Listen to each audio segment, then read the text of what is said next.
আজ মাতৃদিবস। মাতৃদিবসের শুভেচ্ছা জানাই আমার সকল মায়েদের।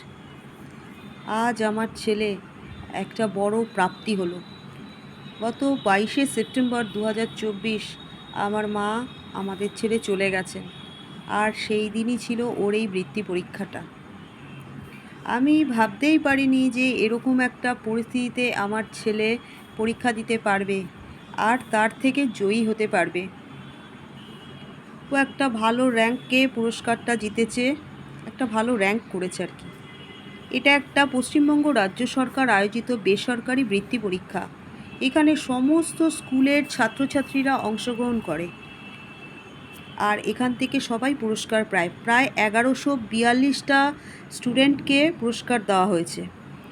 যাই হোক, দেখো এই অনুষ্ঠানে বিখ্যাত ম্যাজিশিয়ান মানিকা সরকার, অভিনেত্রী তনিমা সেন ও সতীনাথ মুখোপাধ্যায় এবং আরও অনেক বিশিষ্ট শিল্পীরা উপস্থিত ছিলেন।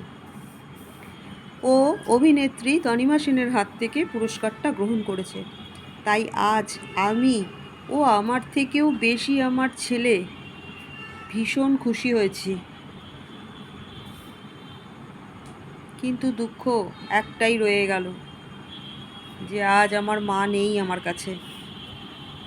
তোমরা আমার ছেলেকে আশীর্বাদ করো, এই কামনাই করি। আগের বছর ও এই পুরস্কারটা জিতেছিল।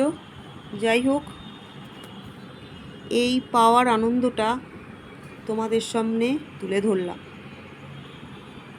শুভরাত্রি বন্ধুরা, তোমরা সবসময় ওর পাশে থেকো, ওকে অনেক অনেক আশীর্বাদ করো, যাতে বড় হতে পারে, পড়াশোনার ক্ষেত্রে আরও অনেক নাম করতে পারে, এগিয়ে যেতে পারে।